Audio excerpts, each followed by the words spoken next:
සුබ දවසක් වේවා කියලා ප්‍රාර්ථනා කරන හැමෝටම ජීවිතය වෙනස් කරන යෝගචාරිකාව ලයිෆ් චේන්ජ් යෝගා. අද මම ඔයාලට අරගෙන ආවේ සූර්ය නමස්කාරයේ ආසන පුහුණු වෙන්නේ කොහොමද කියන එක ගැන. කලින් වීඩියෝ එකේදී මම ඔයාලා එක්ක ෂෙයා කරගත්තා දන්න සූර්ය නමස්කාරය ගැන නොදන්න දේවල් මොනවද කියලා.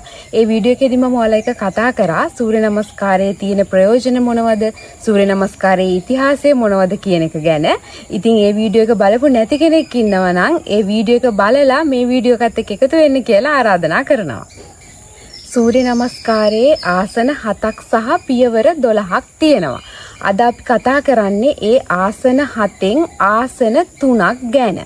ඒ ආසන තමයි ප්‍රණාමාසන, හස්ත උට්ටනාසන, පාද හස්තාසන. ඔන්න ඔය ආසන 3 ගැන තමයි අද මම ඔයාලා එක්ක කතා කරන්න යන්නේ. ප්‍රණාමාසන. අපි මුලින්ම බලමු කොහොමද ප්‍රණාමාසන අපි පුහුණු වෙන්නේ කියලා. ප්‍රණාමාසන පුහුණුවේදී මුලින්ම අපි හොඳට ශරීරය ඍජු කරලා සැහැල්ලු කරලා හිට ගන්නවා කකුල් දෙක එක ළඟ. ඊට පස්සේ අපි හොඳට හුස්මක් ගනිමින් අත් දෙක එකතු කරනවා හදවත ඉදිරියේ. එකට එකතු කරලා සම්පූර්ණම ශරීරයට අවධානය දීලා ඇස් දෙක පියාගෙන හොඳින් ශරීරය සැහැල්ලු කරනවා.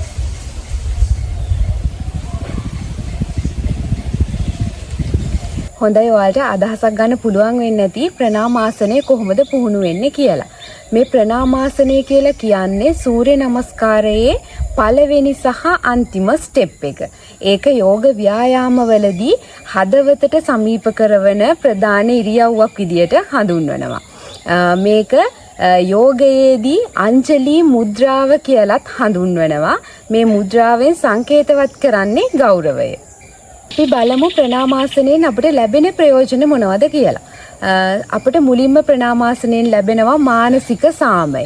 මොකද මේ මුද්‍රාව අපි ප්‍රණාමාසනයට අපි අත් දෙක එකතු කරපු ගමන් අපේ මනස සංසුන් වෙලා අපේ තියෙන ස්ට්‍රෙස් සම්පූර්ණයෙන්ම රිලීස් වෙලා අපිට තියෙන ආතතීන් සහ කාංසාවන් අඩු කරන්න මේ ප්‍රණාමාසනය උදව් වෙනවා. දෙවෙනි ප්‍රයෝජනය තමයි අපේ හෘදය සක්‍රිය කරනවා. ප්‍රණාමාසනය ගොඩක් වෙලාවට වැඩ කරන්නේ අපේ හાર્ට් චක්‍රයකට. ඒ කියන්නේ අනාහත චක්‍රයට. අනාහත චක්‍රය ඇක්ටිව් වීම තුලින් අපේ හાર્ට් එක හොඳට වැඩ කරන්න පටන් ගන්නවා සහ හොඳට උත්තේජනය වෙනවා. ඒ වගේම මේ ආසනය අපේ මනස එක තැනක තියාගන්න උදව් වෙනවා. මොකද අපි අත් දෙක හෘදය ඉදිරියෙන් එකතු කරගත්තට පස්සේ අපි එතෙන්දි කරනවා සම්පූර්ණයෙන්ම අපේ මනස එක තැනකට ගන්න. අන්න එතෙන්දි අපේ මනස එක තැනක තියාගන්න අපිව පුහුණු කරනවා. ඒ වගේම ශරීරයේ සමබරතාවය. ශරීරයේ සමබරතාවය පවත්වා ගන්නත් අපිට ප්‍රණාමාසනයේ උදව් වෙනවා. මොකද මෙතෙන්දී අපි අත් දෙක එකතු කරලා සම්පූර්ණයෙන්ම බොඩි එක බැලන්ස් කරලා ඉඳිද්දී අපේ කකුල්, කොඳු ඇට පෙළ, ඒ වගේම බෙල්ල එකම ඉරියව්වක තියෙනවා. එතකොට සම්පූර්ණයෙන්ම අපේ බොඩි එක එතෙන්දී බැලන්ස් වෙනවා. ඉතින් එතකොට අපිට සමබරතාවයක් පුහුණු වෙනවා.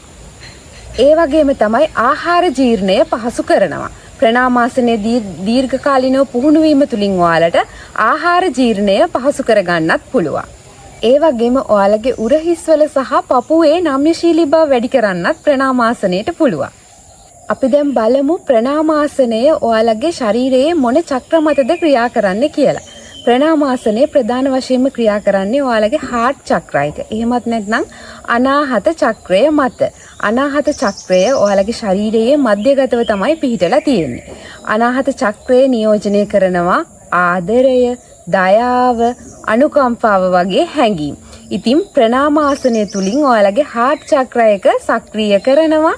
ඒ හાર્ට් චක්‍රයක සක්‍රිය කිරීම තුලින් සමබර කිරීම තුලින් මනසේ වගේම ශරීරයේ සමතුලිතතාවයක් ඇති වෙනවා. ඒ වගේම ප්‍රණාම ආසන මිනිස් සිරුරේ සියුම් ශක්තියින් සමබර කරන්න උපකාර වෙනවා කියලා විශ්වාස කරනවා.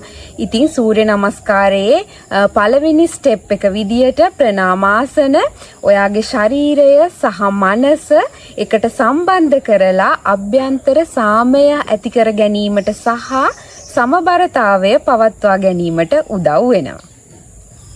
අපි ඊළඟට කතා කරන්නේ හස්ත උට්ටනාසනය. හස්ත උට්ටනාසන කියලා කියන්නේ සූර්ය නමස්කාරයේ දෙවනියට අපි පුහුණු වෙන ආසනය. ඉතින් අපි බලමු හස්ත උට්ටනාසනයෙන් අපට ලැබෙන ප්‍රයෝජන මොනවද කියලා සහ හස්ත උට්ටනාසනය කොහොමද පුහුණු වෙන්නේ කියලා. අපි බලමු කොහොමද හස්ත උට්ටනාසනය පුහුණු වෙන්නේ කියලා. මෙතෙන්දී අපි හොඳට අපේ ශරීරය ඍජු කරලා සැහැල්ලු කරලා හොඳින් හුස්ම ගනිමින් අත් දෙක ඉහළට අරගෙන යනවා. හොඳට අත් දෙක ඉහළට ගෙනහිල්ලා අත් දෙක එකට එකතු කරනවා. එකට එකතු කරමින් අපි පිටිපස්සට පොඩි ප්‍රමාණයක් බෙන්ඩ් වෙනවා.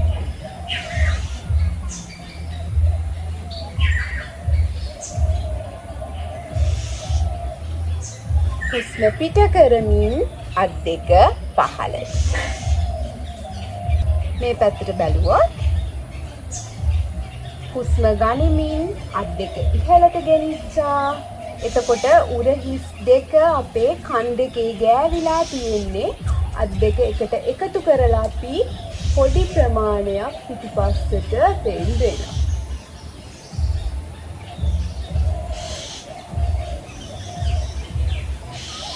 හුස්ම පිට කරමින් ආසනයෙන් නිදහස් වෙනවා. මම හිතනවා ඔයාලට හස්ත උට්ටනාසනය පුහුණු වෙන එක ගැන සරල අදහසක් ගන්න පුළුවන් වෙන්නේ නැති කියලා. අපි දැන් බලමු හස්ත උට්ටනාසනයෙන් අපට මොනවාද ලැබෙන ප්‍රයෝජන කියලා. පළවෙනිම ප්‍රයෝජන විදිහට දක්වන්න පුළුවන් ශරීරයේ නම්‍යශීලී බව වැඩි කරනවා. මේ ආසනය ඔයාලගේ කොඳු ඇට පෙළ උඩ හිස් ඒ වගේම පපුවට හොඳ ස්ට්‍රෙච් එකක් ලබා දෙනවා. ඒක නිසා ඔයාලගේ බොඩි එකට හොඳට නම්‍යශීලී බවක් ලබා දෙන්න මේ හස්ත උට්ටනාසනයට පුළුවන් වෙනවා. දෙවනි ප්‍රයෝජන විදිහට දක්වන්න පුළුවන් පෙනහළු වල ක්‍රියාකාරීත්වය වැඩි දියුණු වීම. හොඳට මේ ආසනයේදී අපේ චෙස්ට් එක ඕපන් වෙනවා. මෙන්න මේ පපුව විවෘත වීම තුලින් පෙනහළු වලට හොඳට වාතය ලැබෙනවා. මේ වාතය ලැබීම තුලින් ශ්වසන පද්ධතියේ ක්‍රියාකාරීත්වයට ලොකු උදව්වක් වෙනවා සහ ශ්වසන පද්ධතියේ ක්‍රියාකාරීත්වය වැඩි දියුණු වෙනවා.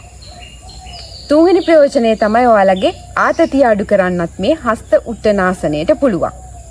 මොකද මේ ආසනයෙන් කලින් ආසනවලදී වගේම ඔයාලගේ මනස සංසුන් කරනවා. ඒ වගේම ඔයාලගේ ආතතීන් අඩු කරනවා. ඉතින් මෙතෙන්දී ඔයාලගේ මනස සැහැල්ලු කරගන්නත් හස්ත උට්ටනාසනයෙන් පුළුවන් වෙනවා.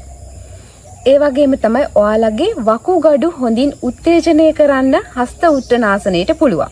ශරීරය අපි හොඳට අත් දෙක ඉහළට ඔසවලා පිටුපස්සට නැමීමේදී අපේ වකුගඩු හොඳින් උත්තේජනය වීමක් සිදු වෙනවා. ඒ වගේම හොඳින් ක්‍රියාකාරී වෙනවා. ඒ කියන්නේ හස්ත උට්ටනාසනය අපේ වකුගඩු වල ක්‍රියාකාරීත්වයටත් ලොකු උදව්වක් ලබා දෙනවා.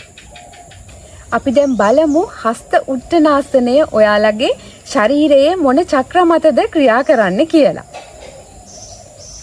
හස්ත උට්ටනාසනය ප්‍රධාන වශයෙන්ම ක්‍රියා කරන්නේ ඔයාලගේ හාර්ට් චක්‍රයක. එහෙම නැත්නම් අනාහත චක්‍රය, ඊළඟට විසුද්ධි චක්‍රය, නැත්නම් තෝට් චක්‍රයක. ඔන්න ඔය චක්‍ර දෙක තමයි හස්ත උට්ටනාසනය මගින් සක්‍රිය කරන්නේ. මම කලින් කිව්වා ඔයාලට ප්‍රණාමාසනයේදීත් අපේ හාර්ට් චක්‍රයක ඇක්ටිව් වෙනවා කියලා. මෙතෙන්දිත් හස්ත උට්ටනාසනය පුහුණු වීමේදීත් ඒ වගේමයි. මොකද අපි හොඳට අත් දෙක ඉහළට ඔසවලා පිටිපස්සට නැමීමේදී අපේ හාර්ට් එක හොඳට ඕපන් වෙනවා. එතෙන්දී අපේ හාර්ට් චක්‍රයක හොඳට ක්‍රියා කරන්න පටන් ගන්නවා. උට්ටනාසනයේදී ඔයාලගේ තෝට් චක්‍රයක ඇක්ටිව් කරනවා. තෝට් චක්‍රයක එහෙමත් නැත්නම් විසුද්ධි චක්‍රය නියෝජනය කරන්නේ ඔයාලගේ සංනිවේදනය සහ ආත්ම ප්‍රකාශනය. ඉතින් මේ ආසනයේදී අපේ බෙල්ල පිටුපසට නැමීමක් සිදු වෙන නිසා අපේ තෝට් චක්‍රයක හොඳට සක්‍රිය වෙලා වැඩ කරන්න පටන් ගන්නවා. ඉතින් හස්ත උට්ටනාසනය ඔයාලගේ හාර්ට් චක්‍රයක සහ තෝට් චක්‍රයක හොඳින් ක්‍රියා කිරීමට උදව් වෙනවා. ඉතින් හස්ත උට්ටනාසනය පුහුණුවේදී අපේ හෘදය සහ ගෙල ප්‍රදේශය හොඳින් සක්‍රිය කිරීම තුළින් අපේ මනස සහ ශරීරය අතර හොඳ සම්බන්ධතාවයක් ඇති කරනවා. ඊළඟට අපි කතා කරන්නේ පාද හස්තාසන ගැන. පාද හස්තාසන කියලා කියන්නේ සූර්ය නමස්කාරයේදී අපි පුහුණු වෙන තුන්වන ආසනය. අපි මුලින්ම බලමු පාද හස්තාසනය කොහොමද පුහුණු වෙන්නේ කියලා. මෙතෙන්දි කලින් වගේම ශරීරය හොඳට ඍජු කරලා අපි හුස්ම ගනිමින් අත් දෙක ඉහළට ගෙනිහිල්ලා හුස්ම පිට කරමින් අපි අපේ ශරීරයේ උඩ කොටස පහළට අරගෙන එනවා.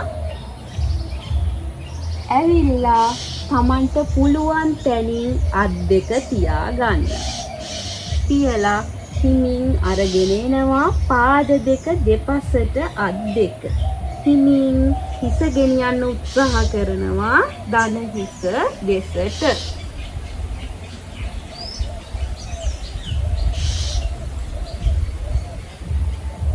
හුස්ම ගනිමින් ආසනයෙන් නිදහස් වෙන්න.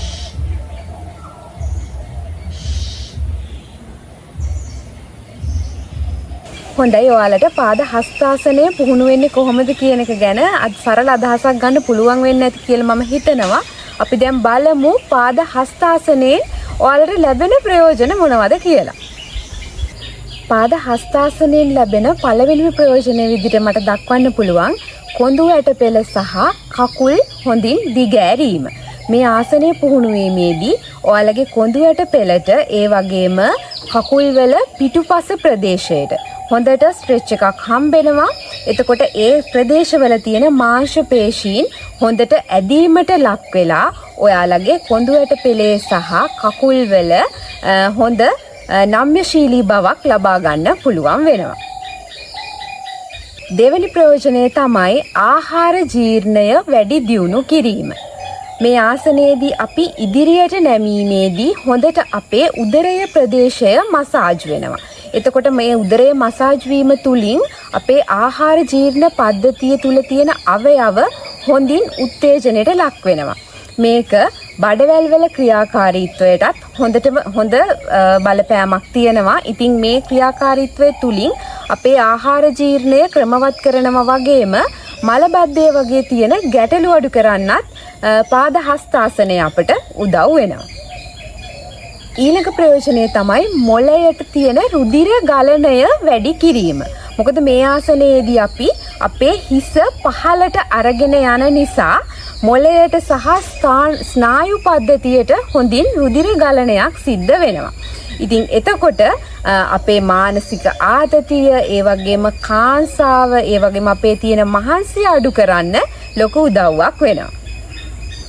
ඒ වගේම තමයි ශරීර සමබරතාවය.